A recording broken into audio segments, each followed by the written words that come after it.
სულიერად არ ბევრდება ადამიანი. მთელი საქართველო ფეხით მაქვს თითქმის მოვლილი. ცხოვრებაში რა გამაზეთ მაზე? იცი რა გამაზე? ვინ გახსენდებათ გადაუდებელი სიტუაციის დროს? როცა გრძნობ, აი ბედი ეხა და გინდა რომ იჭილო. წავედი და ვიყიდე ქუთაისი შეკერილი ბასანოშკები. ამერიკაში ცხოვრებით დაიღალეთ? ჩემ ცხოვრებაში ჭიქა არ გადამიტრიალებია ყავის.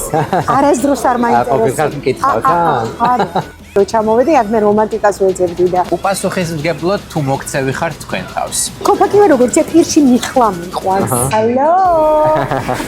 თქვენზე შეიძლება ითქვას, რომ ცხოვრება აქვს ნანახიო? შვეიცარია არის როგორი გაპრიალებული. იცი ფეხსაცმელი როგორიც წავიღე საქართველოსთან, უფრო სუფთა ჩამოვიტანე. თქვენ დაუცველად რაში გრძნობთ თავს? დილას ყავას როსო ვინმე რომ დამელაპარაკო შეიძლება დავახჭო. მე ძალიან ცოტა მყოფნის რომ ბედნიერი ვიყო. აი ბედნიერი ვიყავი, მელია რომ მოდიოდა ჩემთან. როგორ ადამიანების გაურბი ხართ? საერთოდ არასდროს არაფერზე არ ნანობ რასაც ვაკეთებ. მუსიკა, რომელზეც დღემდე ამბობთ, რომ ეს ადამიანმა როგორ შექმნაო? უცბად დამარტყა თავში რომ მინდა შევიდე საელჩოში, თავისუფლება მინდოდა. რა მავნეჩვევა გადააგდეთ? სიგიჟე იყო, სიმართლე რო გითხრა. მართალი არ ნანობთ ხოლმე მწარსულიდან რაღაცებს, მაგრამ ენეგო მალ ვამპირს გრძნობ იმ წუთას. თქვენ თავს თუ ეჭხუბებით ხოლმე ხშირად? რატო თქვენც არ გააკეთებთო ქალების ანსამბლს?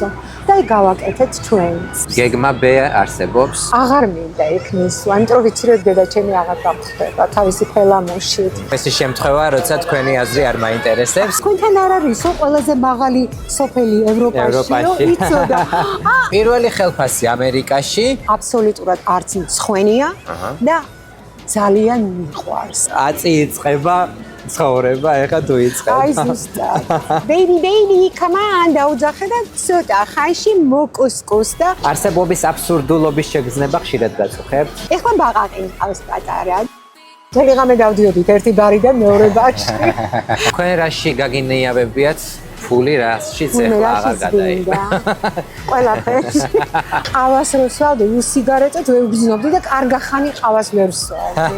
რა გაჩხუბე? იმიტომ რომ ორივე ვართ თხის რქები. უეჭველი ქართველი, ქეთევან ნიკოლაძე ბურკე.